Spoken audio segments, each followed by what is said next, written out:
The massive doors of Nexus 7 station slid open with a soft hiss.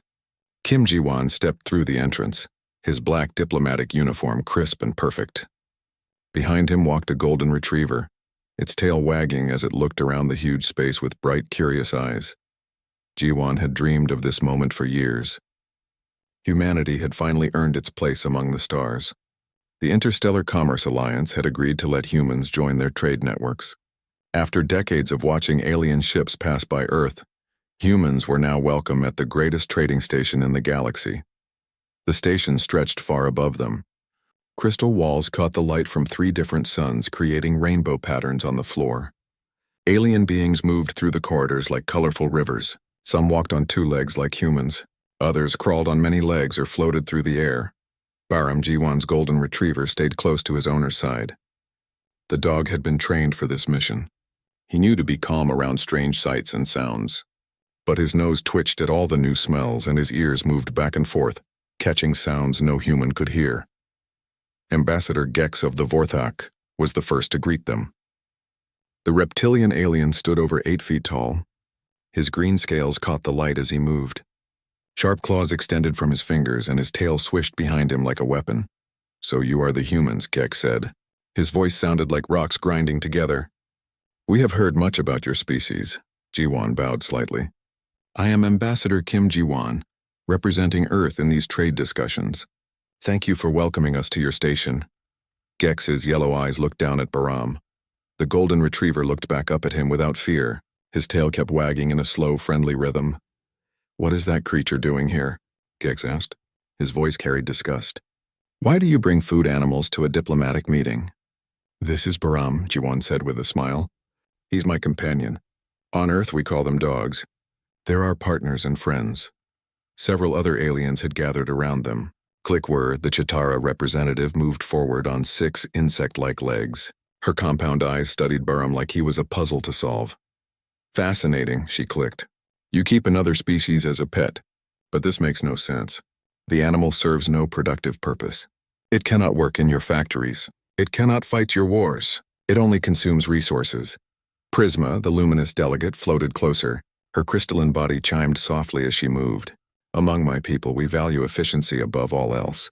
This practice seems wasteful. Why do humans burden themselves with useless creatures?" Ji-won felt his diplomatic training take over. He had prepared for questions like these. "Baram isn't useless. Dogs have been humanity's partners for thousands of years. They help us in many ways. Some work with police or soldiers. Others help people who cannot see or hear. But most importantly, they're our friends." Gex let out a sound that might have been laughter. It sounded more like a growl. "Friends? You make friends with animals that cannot even speak? This proves what we suspected about humans. You are too soft for galactic commerce. Any species that wastes resources on emotional attachments cannot be trusted with serious business." More aliens gathered around them. Word was spreading quickly through the station. The humans had arrived and they had brought pets. To many alien species, this was proof that humans were weak and foolish. A group of young Vorthak warriors came closer. They looked at Baram with expressions of contempt. One of them, a male named Vex, extended his claws. "Look how small it is," Vex hissed. "One strike would end its life. How can humans depend on such weak creatures?" Baram looked up at the towering aliens around him. He could sense their hostility, but he showed no fear. Instead, he sat down and tilted his head as if trying to understand why they seemed so angry. Click-Whir moved in a circle around the golden retriever. "I am scanning the creature," she announced. "Its brain is small compared to humans. Its physical capabilities are limited. Yet humans expend significant resources keeping these animals alive. The logic is flawed." "Perhaps," suggested Prisma, "humans are unable to survive without these support animals. They may be a slave species that depends on other creatures for basic functions." Ji-won felt frustration building in his chest, but he kept his voice calm. "Dogs aren't slaves or support animals in the way you mean. They choose to live with us.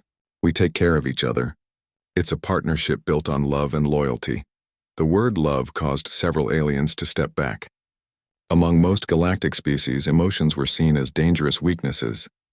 The idea of making decisions based on feelings rather than logic was disturbing to them. Kex's tail slammed against the floor with a loud bang. "This confirms our fears about humanity. You are ruled by emotions instead of reason. How can we trust you with trade agreements when you cannot even control your own feelings? Your species keeps animals for sentiment, Clickware added. This shows poor judgment. Resources should be used for advancement, not wasted on creatures that provide no benefit. Jiwan knelt down and petted Baram gently. The golden retriever leaned against his owner's leg, offering comfort without being asked. This simple gesture made the aliens even more confused and disgusted. You see? Gex pointed at them with one clawed finger. The human seeks comfort from an animal. This is the behavior of a child, not a diplomat. Other alien species began to murmur among themselves. The Vorthak were known for their strength and military power. The Chitara were respected for their logical minds and scientific achievements. The Lumenis were valued for their efficiency and resource management.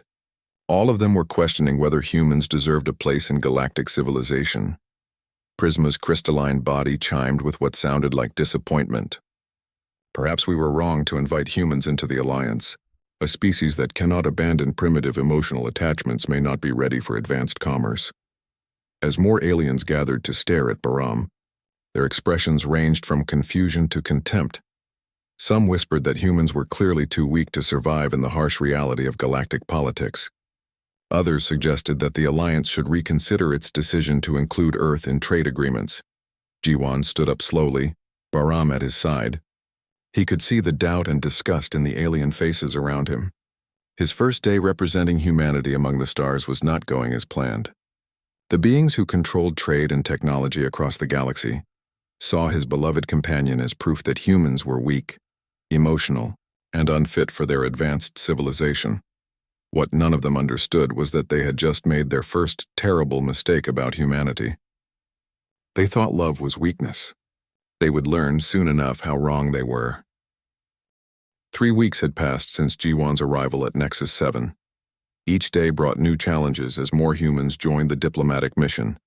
The alien species watched with growing concern as every human seemed to bring animal companions with them. Park Minho stepped off the transport ship with confident strides. The Marine sergeant wore his dress uniform perfectly, every medal and ribbon in place. His posture showed years of military training. But what caught the alien's attention was the large German shepherd walking beside him. Thunder was bigger than Baram, with black and tan fur and alert brown eyes. The dog moved like a soldier, matching Minho's pace exactly. His ears were always up, listening for any threat. Even the way he held his head showed discipline and training. Kex watched from the observation deck above the docking bay. His reptilian features twisted with disgust. Another human brings a beast, he hissed to his aide. This proves they cannot function without animal support. The Vorthak ambassador had spent weeks spreading rumors about human weakness. He told other alien leaders that humans were so fragile, they needed animals to help them with basic tasks. Many species were starting to believe him. Clickware appeared beside Gex, her insect legs clicking on the metal floor. I have completed my analysis of the first human's animal, she reported. The creature shows signs of genetic manipulation. Humans have bred these animals to be dependent on them. It is a form of slavery. Even worse, Gex replied. They are slaves who depend on their slaves. How can such a species handle complex trade agreements? 2 days later, Lee Sora arrived with her research team. The young scientist had been chosen to study alien technology and share human innovations. Her border collie, Nova, was smaller than Thunder but moved with incredible intelligence. Nova's black and white fur was perfectly groomed. Her bright eyes seemed to study everything around her. When Sora stopped to speak with station personnel, Nova would sit and wait patiently, but her head turned constantly, watching every movement in the busy corridors. The aliens found Nova's behavior especially disturbing. She seemed to understand human words and responded to hand signals. When Sora pointed at something, Nova would look in that direction. When Sora sat down, Nova would position herself where she could see all the exits. Prisma observed this interaction from across the main plaza. Her crystalline body glowed brighter when she was thinking hard. The animal anticipates the human's needs, she chimed to her assistant. This suggests a level of mental connection that should be impossible between species. Perhaps, her assistant suggested, humans have damaged their own evolution by becoming dependent on animals for thinking. The rumors spread faster each day. In the Vorthak quarters, young warriors practiced combat moves while discussing human weakness. They laughed about how humans needed animals to be brave. Some suggested that without their pets, humans would collapse in fear. In the Chitara science labs, researchers ran calculations about resource waste. They estimated how much food and medical care humans spent on their animals. The numbers seemed enormous to species that valued pure efficiency.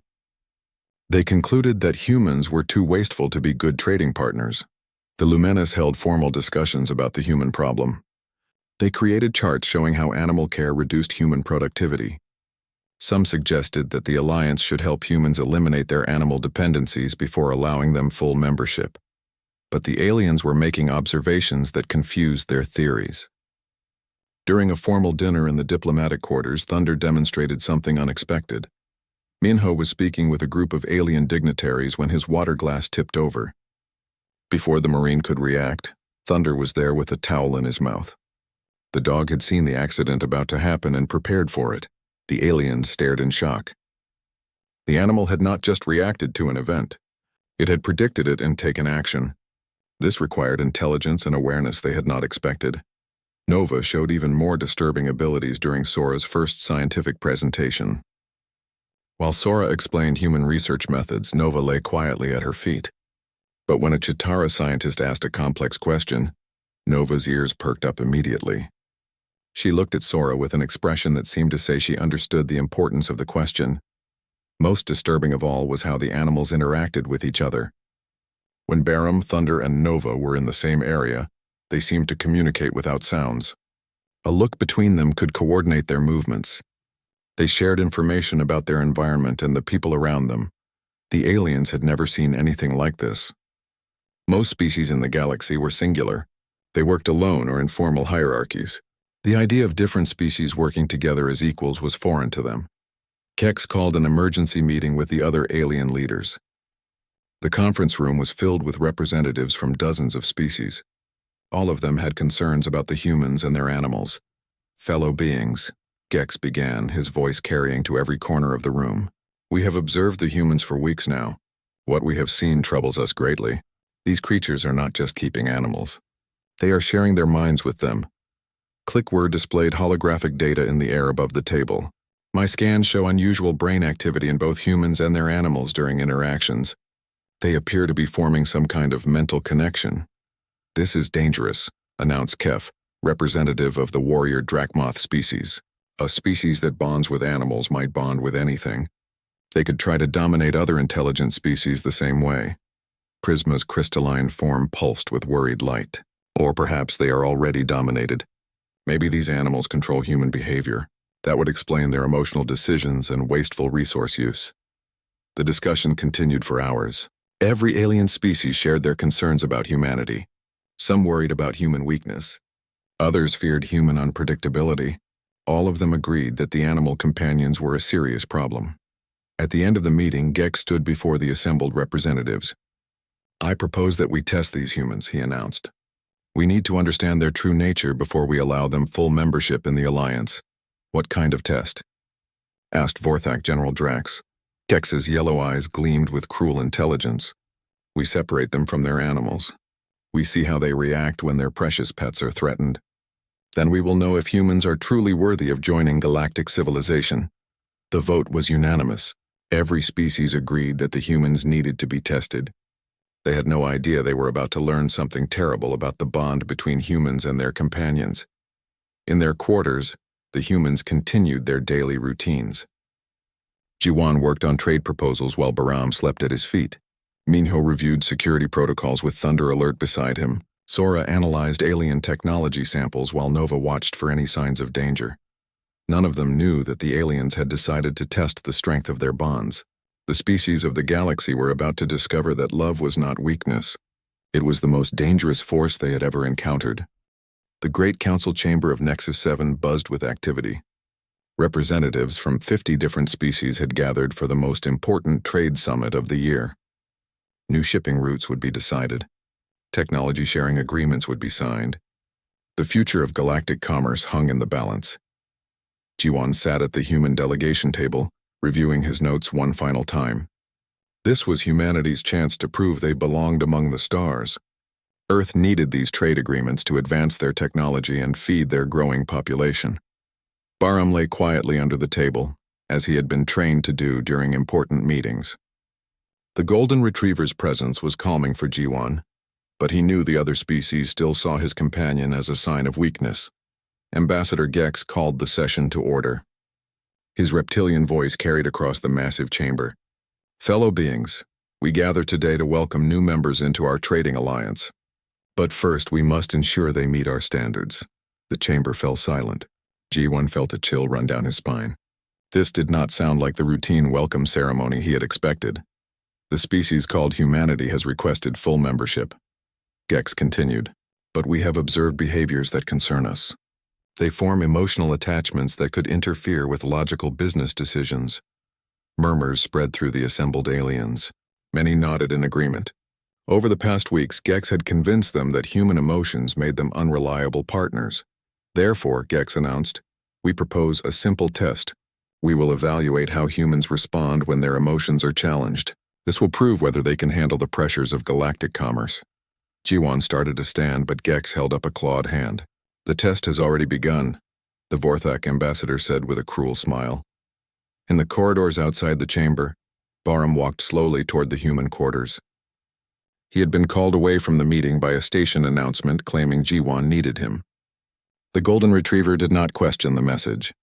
He trusted the voices that came through the communication system, but as he rounded a corner, Bahram found his path blocked. 5 Vorthak warriors stood in the hallway, their scales gleaming under the artificial lights. Their eyes glowed with predatory hunger. Vex, the largest of the group, stepped forward. His claws extended with soft clicking sounds. So this is the mighty human companion, he hissed. Let us see how brave you are without your master to protect you. Bahram stopped walking. His tail, which had been wagging gently, went still. His ears came forward, alert to danger, but he showed no fear. Years of living with humans had taught him to stay calm in threatening situations. Look at it, laughed another warrior named Shex. It does not even run. These human pets are too stupid to recognize danger. They began to circle Bahram slowly. The golden retriever turned to keep them all in sight, but he did not back away. His training told him to avoid confrontation, but his instincts warned him these creatures meant harm. Vex activated his tail weapon, a bony club that could crush metal. We want to see what makes humans so attached to these worthless animals. Perhaps we should dissect it and find out. Bahram's lips pulled back slightly, showing his teeth. It was not aggression yet, just a warning. He had never bitten anyone, but he was prepared to defend himself if necessary. The Vorthak took this as a sign of weakness. In their culture, showing teeth was what prey animals did when they were terrified. It threatens us, Shek said with amusement. This tiny creature thinks it can fight Vorthak warriors. Perhaps humans are even more foolish than we thought. They moved closer, using their natural advantages to intimidate Bahram. Vex extended his venom sacs, filling the air with a burning chemical smell. Another warrior sparked electricity between his claws. A third one scraped his tail weapon against the metal floor, creating a terrible screech. Bahram held his ground. His body was tense, ready to move, but he did not retreat. Golden retrievers had been bred for centuries to be brave and loyal. Even facing creatures twice his size with natural weapons, he would not abandon his post. In the council chamber, Jiwan felt something wrong. He could not explain it, but a cold fear was growing in his chest. His eyes searched the room for threats, but he saw only alien delegates watching him with interest. Is something troubling you, Ambassador Kim? Gex asked with false concern. You seem distracted. Before Jiwan could answer, a sound echoed through the station's communication system. It was Bahram's bark, but not his usual friendly greeting.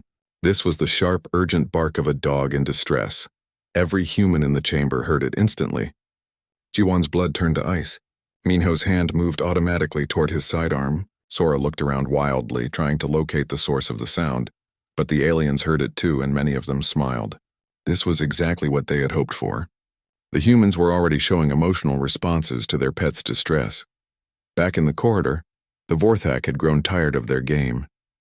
Vex raised his tail weapon high above Bahram's head. The golden retriever looked up at him without flinching. Any last words, human pet? Vex mocked. Bahram barked once more, a clear call for help that carried through the station's corridors. Then Vex brought his weapon down hard. The tail club struck Bahram in the side, lifting him off his feet and sending him crashing into the metal wall. The golden retriever hit hard and fell to the floor, dazed and hurt. The Vorthak warriors laughed as Baram struggled to stand. Blood matted his golden fur where he had hit the wall. One leg would not support his weight properly. So much for human companions, Vex said. One strike and it can barely move. How do humans expect these weak creatures to help them in the real world? But their laughter died as new sounds echoed through the corridors. These were not the frightened whimpers they expected from a beaten animal. These were deep, threatening growls that seemed to come from multiple directions at once. Thunder had heard his pack members call for help. The German Shepherd was already moving through the station's ventilation system, using routes Minho had mapped during security surveys. Nova was closer, having slipped away from Sora during the confusion in the chamber. The Border Collie's intelligence let her navigate the station's complex layout faster than any security system could track. Both dogs were converging on Baram's location, and they were not coming alone. In the council chamber, Jiwan stood up slowly. His diplomatic mask had fallen away completely. The face he showed now was something the aliens had never seen before. It was the face of a human whose family had been hurt. When he spoke, his voice was quiet and deadly calm. "Where is my dog?" Gex smiled triumphantly. The test was working perfectly. The human was showing exactly the kind of emotional weakness that proved they were unfit for galactic civilization. He had no idea he had just made the worst mistake in Vorthak history. Thunder moved through the station like a shadow with purpose. The German Shepherd had been trained in military operations, and now every lesson came flooding back. His paws made no sound on the metal floors as he navigated through service, corridors that most beings never knew existed. The dog's keen nose followed Baram's scent trail, while his ears tracked the sounds of distress. Years of working with soldiers had taught him to read situations quickly. His pack brother was hurt, outnumbered, and needed immediate help. Meanwhile, Nova approached from the opposite direction. The Border Collie's intelligence had always impressed her human companions, but now it served a darker purpose. She had memorized the station's layout during their first week aboard. Her herding instincts told her exactly how to cut off escape routes. In the corridor where Baram lay bleeding, the Vorthak warriors were celebrating their success. They had proven that human pets were weak and worthless. The injured golden retriever was struggling to stand. His breathing labored from the impact with the wall. "Look how pathetic it is," Shex laughed, pointing at Baram's efforts to rise. One hit and the mighty human companion can barely move. How do humans expect to intimidate anyone with creatures like this? Vex raised his tail weapon again. "Perhaps we should finish what we started. Then we can tell the humans how easily their precious pet died." But as he prepared to strike again, a low growl echoed through the corridor. The sound seemed to come from the walls themselves, deep and threatening like distant thunder. The Vorthak warriors looked around nervously. They had expected whimpering and fear from the injured animal. Not sounds of approaching danger. "What was that?" asked the youngest warrior, Kex. His scales had gone pale with worry. Before anyone could answer, thunder emerged from a ventilation grate near the ceiling. The German Shepherd dropped silently to the floor behind the Vorthak group. He was bigger than Baram, with powerful muscles built for combat and protection. The dog's lips pulled back to reveal teeth designed for more than just eating. His ears were flat against his head and his body was coiled like a spring ready to release. This was not a pet or a companion. This was a predator defending his family. At the same moment, Nova appeared at the far end of the corridor. The Border Collie's usual gentle expression had been replaced by something cold and calculating. Her bright eyes assessed the situation instantly, counting enemies and identifying threats. The Vorthak found themselves trapped between two dogs who moved with purpose and coordination. But they were still confident in their superior size and natural weapons. "Two more pets have come to die," Vex snarled. "This will teach the humans not to bring weaklings to a warrior's station." Thunder did not bark or growl again. He simply attacked. The German Shepherd moved with speed that shocked the reptilian warriors. His military training had taught him to strike fast and without warning. He hit Vex in the back of the knees, sending the large warrior crashing to the floor. Nova moved at the same instant, but her attack was different. The Border Collie used her intelligence and agility to confuse the other warriors. She darted between their legs, nipping at their ankles and making them stumble into each other. The Vorthak had expected an easy fight against domestic animals. Instead, They found themselves facing coordinated military tactics from creatures they had dismissed as worthless pets. Shex swung his claws at Thunder, but the German shepherd was no longer there. The dog had rolled under the attack and come up behind him. Thunder's powerful jaws locked onto the warrior's weapon arm, applying pressure to nerve points that Minho had trained him to find. Nova herded the remaining warriors like the sheep her breed had been designed to control. She moved in precise patterns, driving them toward Thunder's position while avoiding their desperate attacks. But the real shock came when Barham struggled to his feet. Despite his injuries, the golden retriever positioned himself to block the corridor's main exit. He swayed from pain and exhaustion, but his eyes were alert and determined. The three dogs had formed a perfect tactical formation without speaking a word. Thunder engaged the primary threats. Nova controlled the battlefield. Barham prevented escape. It was a level of coordination that military units trained years to achieve. In the council chamber, the alien representatives were watching the human delegation with growing concern.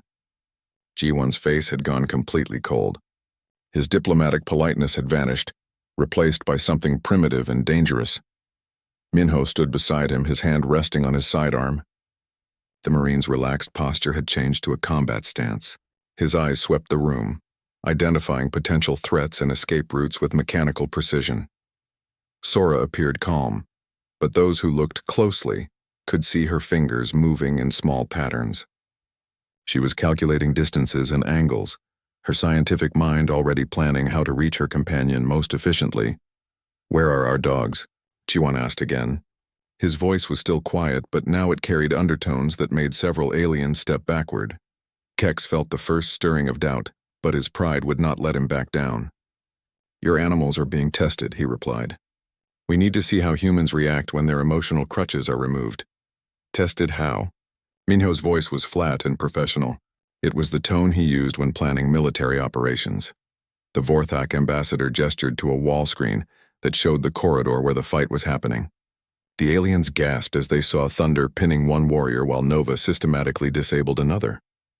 "Your pets are stronger than we expected," Click-Whir observed with scientific interest. "But they are still just animals. They cannot match trained Vorthak warriors." She was wrong.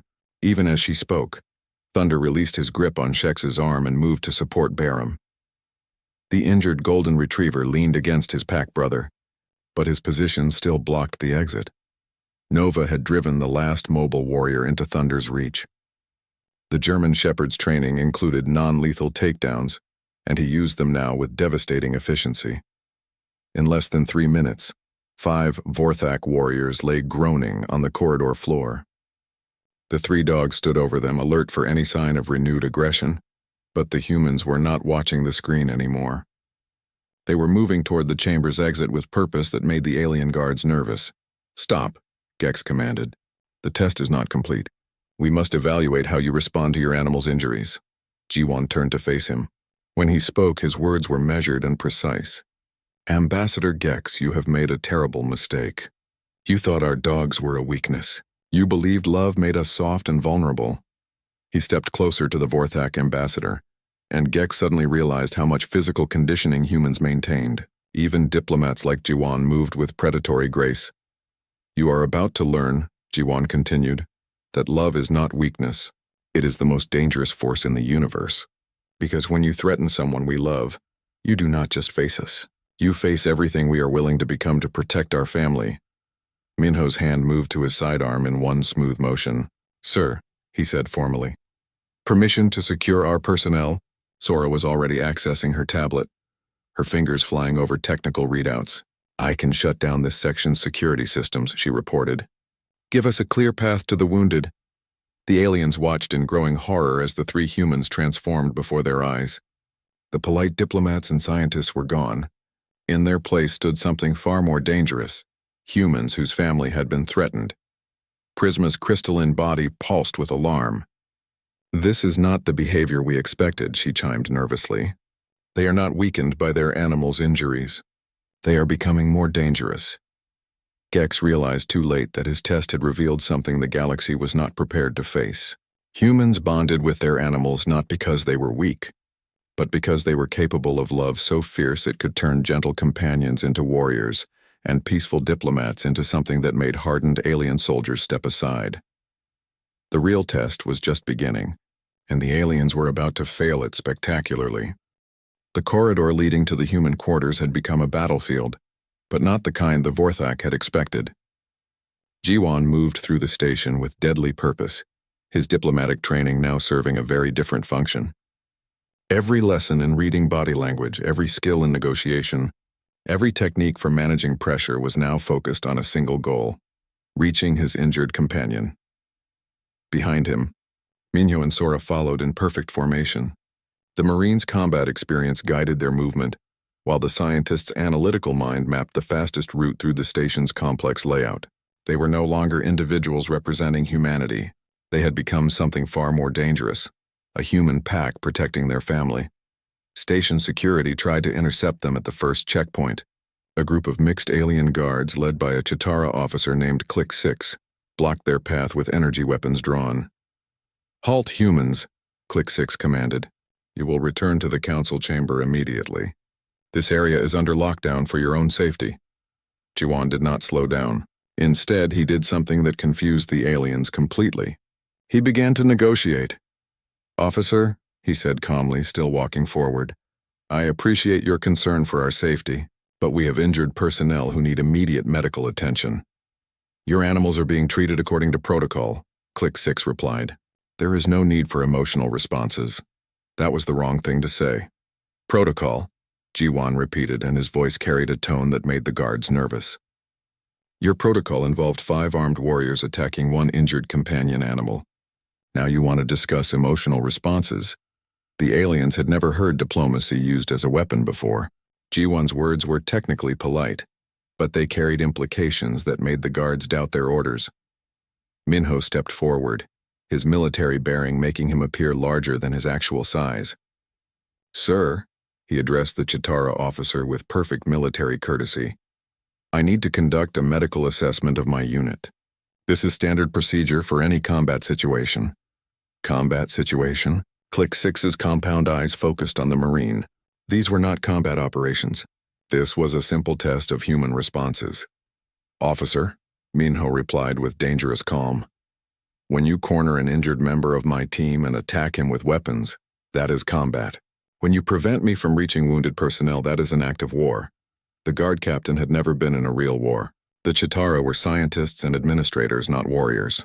But something in Minho's voice told him that this human understood violence in ways that made alien weapons seem irrelevant. Sora completed the psychological attack by doing what she did best: analyzing the situation and presenting facts. "Officer," Click 6, she said, accessing her tablet. "According to Station Regulations Section 247B, any being has the right to provide medical aid to injured companions. Are you officially denying us that right?" The Chitara officer found himself trapped by his own protocols. If he let them pass, he was disobeying direct orders from Ambassador Gex. If he stopped them, he was violating station regulations in front of witnesses. While he hesitated, the humans simply walked past him. They had learned something important about alien psychology in that moment. Most galactic species followed rigid hierarchies and clear rules. Humans could use that against them by creating confusion about which rules applied in any given situation. The real shock came when they reached the corridor where the fight had occurred. The 3 dogs had not simply defeated the Vorthak warriors. They had organized themselves into a defensive formation that would have impressed military strategists. Thunder stood over the unconscious form of Vex, the largest warrior. The German Shepherd had applied exactly enough pressure to disable his opponent without causing permanent damage. His military training included rules of engagement that even applied when protecting his pack. Nova had herded the other warriors into a corner where they could be easily watched. The border collie moved in small circles, keeping them grouped together while watching for any sign of renewed aggression. She had turned combat into a herding exercise. But it was Barum who showed the aliens something that shattered their understanding of human-animal relationships. Despite his injuries, the golden retriever had dragged himself to a position where he could see both ends of the corridor. He was providing early warning for the other dogs while fighting through pain that would have incapacitated many beings. When Jiwan appeared, Barum's tail began to wag weakly. The injured dog had been holding his position through sheer will, waiting for his human to arrive. "Good boy," Jiwan whispered, kneeling beside his companion. "I'm here now.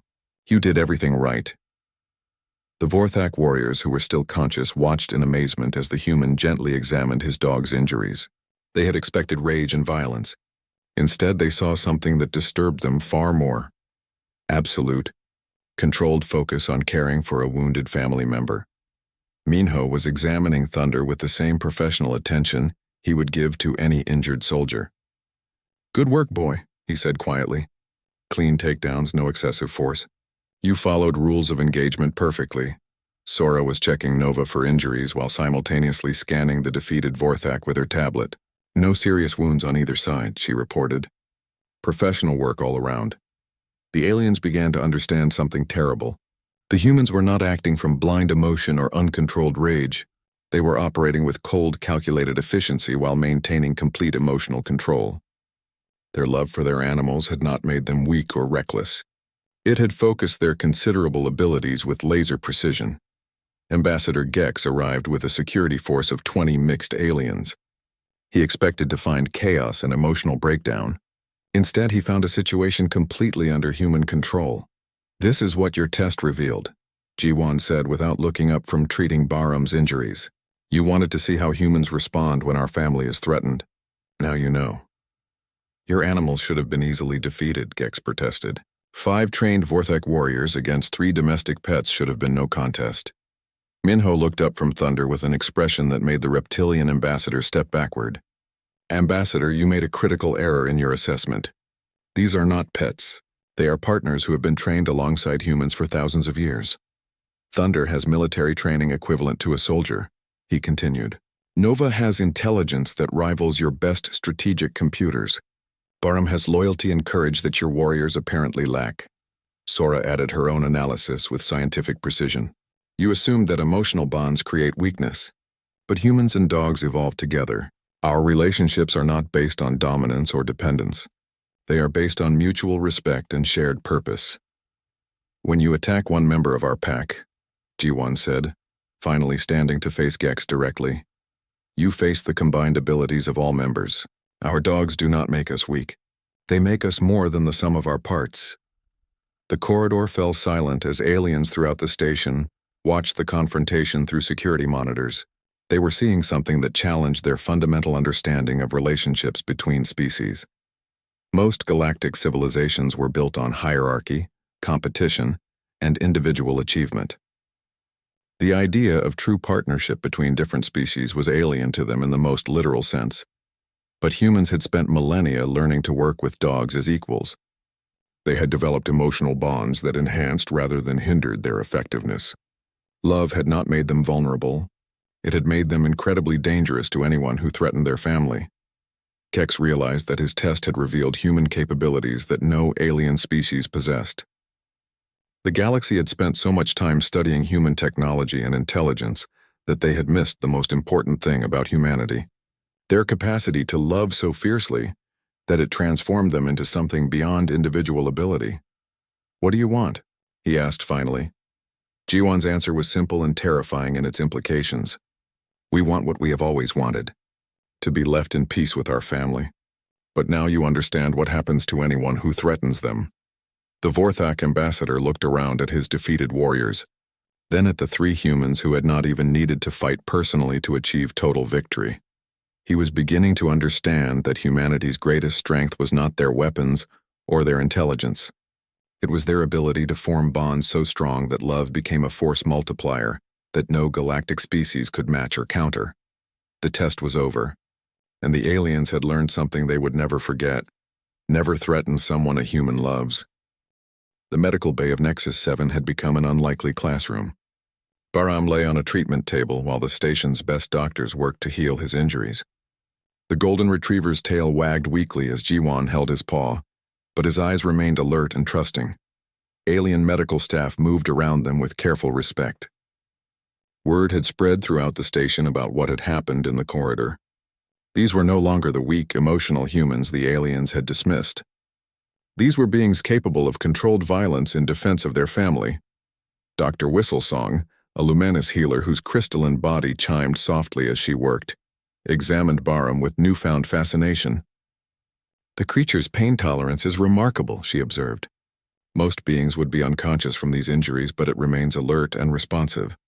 Bahram is not just enduring pain, Jiwon explained quietly. He is choosing to stay conscious because he knows his pack needs him to be aware. Dogs have been bred for thousands of years to work through injury and exhaustion. The concept troubled many aliens who overheard it. They had assumed that humans controlled their animals through dominance or manipulation. The idea that these creatures chose to endure hardship for their human companions was disturbing to species that valued only individual survival. In another section of the medical bay, Thunder allowed Chitara technicians to scan him for injuries. The German shepherd sat perfectly still during the examination, but his eyes tracked every movement around Minho and the other humans. Click Whir studied the readings with growing amazement. The animal's vital signs show no stress despite being in an unfamiliar environment surrounded by potential threats. Its heart rate is steady and its muscle tension is controlled. This suggests training that goes beyond simple conditioning. Minho nodded. Thunder has been in combat zones and hostile environments. He knows the difference between necessary medical procedures and actual threats. His job is to assess situations and respond appropriately. But how does it know what is appropriate? The Chitara scientist asked. What programming allows it to make such complex decisions? It is not programming, Minho replied. It is trust. Thunder knows that I will protect him, so he can focus on protecting others. We have each other's backs completely. The aliens found this concept almost impossible to understand. In their hierarchical societies, protection flowed from strong to weak in rigid patterns. The idea of mutual protection between different species suggested a relationship based on equality rather than dominance. Nova demonstrated this principle perfectly as she submitted to examination by Drachmoth, healers whose warrior culture had always emphasized individual strength. The border collie remained calm and cooperative, but her positioning allowed her to watch over both Sora and the other dogs simultaneously. The small animal maintains tactical awareness even while receiving medical treatment, observed General Drax with grudging respect. It processes multiple threats while appearing completely relaxed. This is advanced military behavior. Sora smiled at the compliment to her companion. Nova's intelligence is not just about individual capability. She thinks in terms of pack dynamics and group safety. Her breed was developed to manage complex situations involving multiple moving parts. But it is still just an animal, protested Captain Thek, a young Drachmoth officer. How can it understand military concepts? Captain, Sora replied with scientific precision, Nova does not understand military concepts the way you do. She understands family protection the way humans do.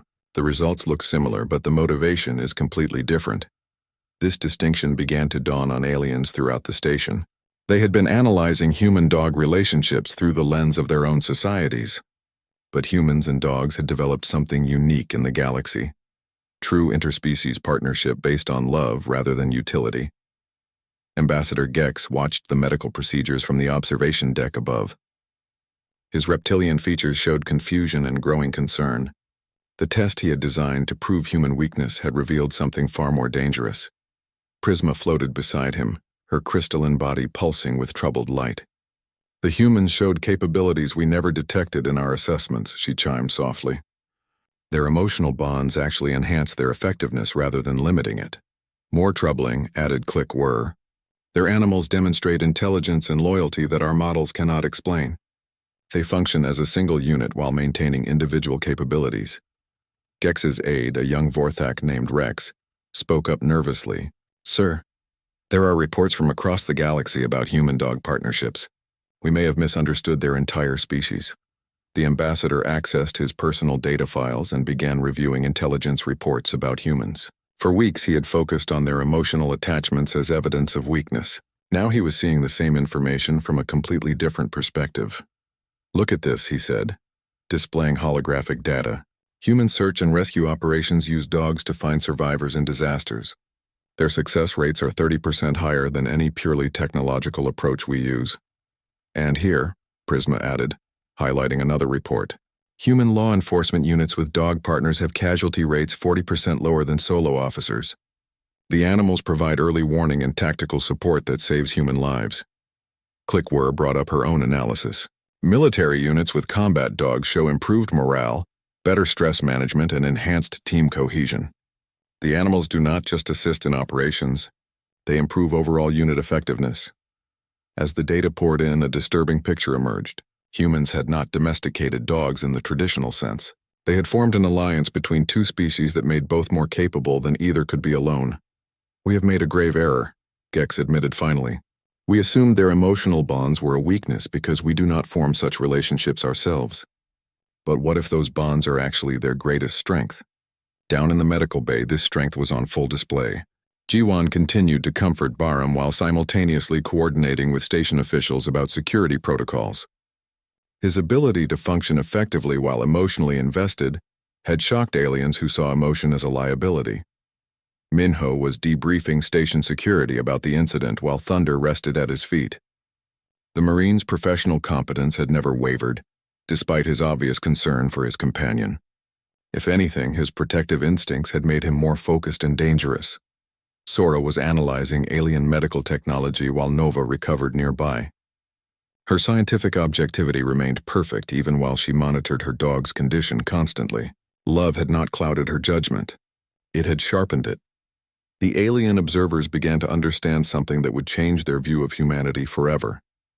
Most galactic species achieved effectiveness through discipline, hierarchy, and the suppression of emotion.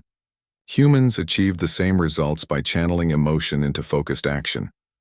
When their family was threatened, humans did not become irrational.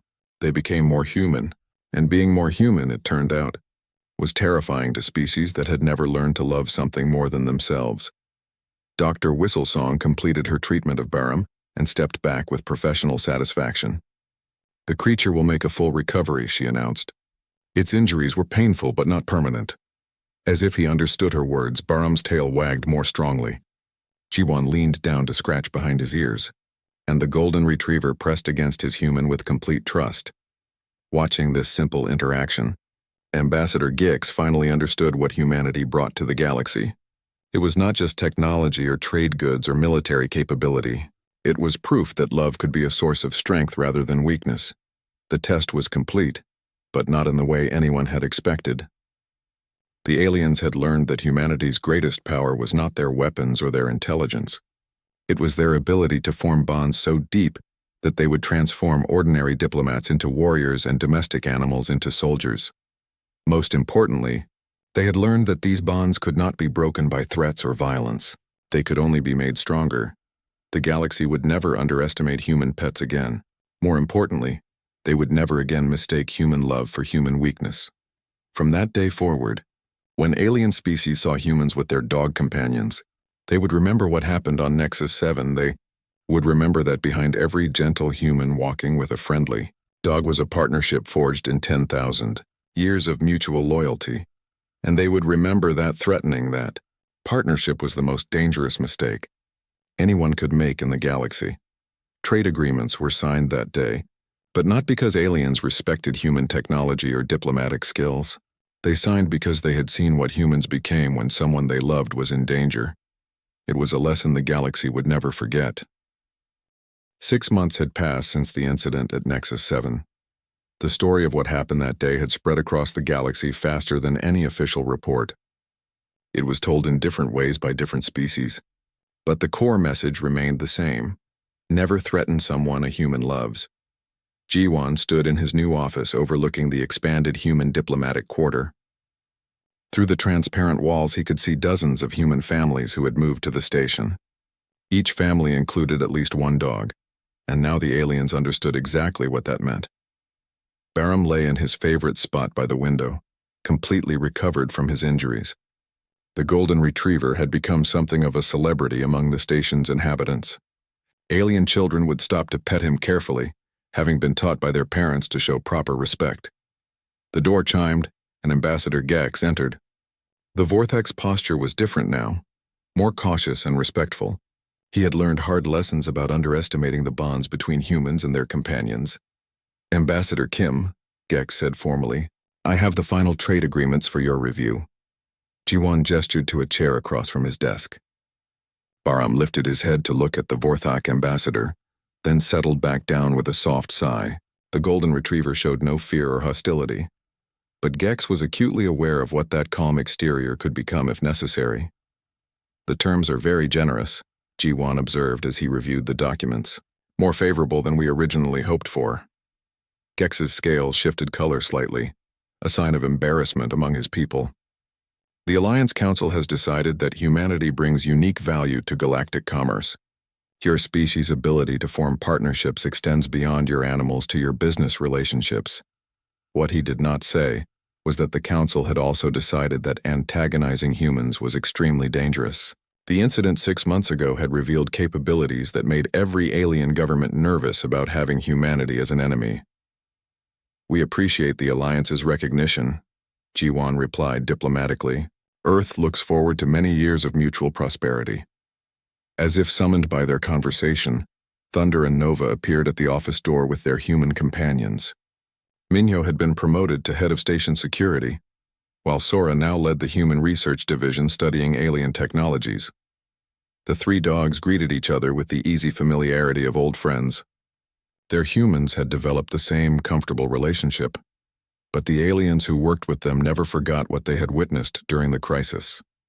Any updates on the new arrivals? Ji-Wan asked as his colleagues settled into the meeting area. 12 more families arrived this morning, Minho reported. All properly documented, all with their companion animals. Station security has updated all protocols to accommodate them. Sora pulled up holographic displays showing her latest research. The technology exchange program is exceeding all expectations.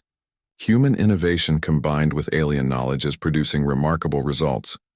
But what impressed the aliens most was not human creativity or technical skill. It was the way humans worked together with their dogs as integrated teams. Research labs now included special areas for companion animals. Security patrols were planned around human-dog partnerships. Even diplomatic meetings made accommodations for the presence of dogs. Gex watched the easy interaction between the humans and their animals with fascination that had replaced his earlier contempt. I must ask, he said carefully, how did your species develop such bonds with another species? This relationship is unknown among other galactic civilizations. Ji-Wan considered the question thoughtfully. It happened slowly over thousands of years. Early humans were hunters and gatherers living in small groups. We encountered wolves who were also social hunters. Instead of competing, we found ways to cooperate. Over time, Sora added, both species changed. Dogs became more social and responsive to human communication. Humans became better at reading animal behavior and working with non-human partners. Minho's perspective was more practical. In military terms, we became force multipliers for each other.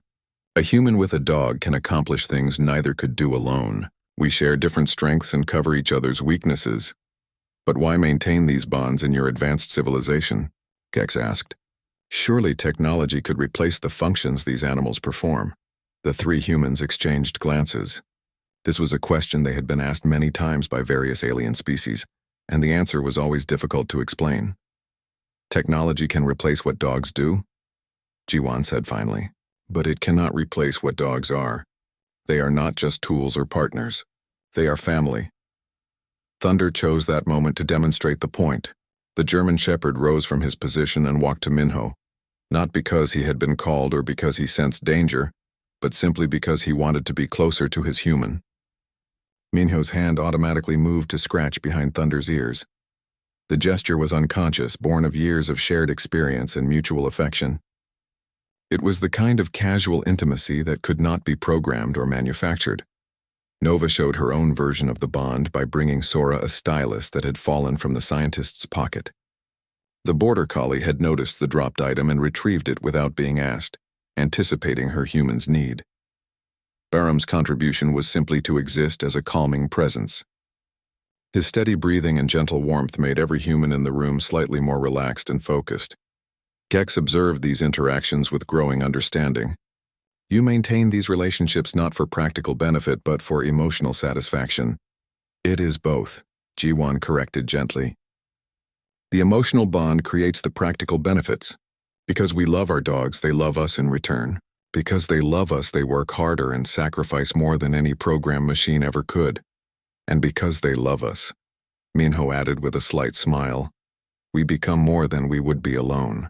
Love does not weaken us. It makes us stronger, more determined, more capable. The Vorthak ambassador was quiet for a long moment, processing this information. His species had built their civilization on individual strength and hierarchical dominance. The idea that vulnerability and emotional attachment could be sources of power challenged everything he had been taught. The galaxy is still learning to understand humanity, he said finally. Many species remain confused by your emotional bonds. Some fear them. Fear is not unreasonable, Sora replied with scientific honesty. Humans with strong emotional investments can be very dangerous to anyone who threatens what they protect. But, Jiwan added, humans who are left in peace with their families are valuable allies and trading partners. We prefer cooperation to conflict. Gex gathered his documents, preparing to leave. At the door, he paused to look back at the scene. 3 humans working together while their dogs rested nearby. The picture of peaceful productivity. Ambassador Kim, he said, I hope you will forgive my earlier misconceptions about your species. I understand now that what I saw as weakness was actually your greatest strength. After the Vorthak left, the 3 humans and their dogs remained in comfortable silence for a while. Through the office windows, they could see the busy life of the station continuing around them. Do you think they really understand now? Sora asked. Jiwan scratched Barum behind the ears, earning a contented sigh from the golden retriever.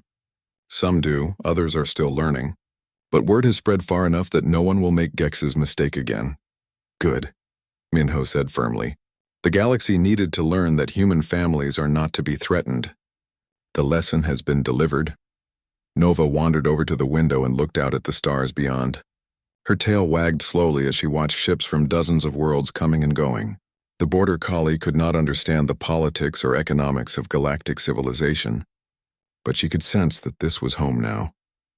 Thunder settled into a comfortable position where he could watch the door and keep his humans in sight. The German Shepherd's military training would never completely relax, but he was content to rest while maintaining his protective vigilance. Barum simply enjoyed the warmth of Jiwan's hand and the familiar sounds of his human family working together. For a golden retriever, this was perfect happiness. His pack was safe, they were together, and he was loved. The 3 dogs had no way of knowing that their actions 6 months ago had changed galactic history. They had simply done what came naturally when their family was threatened.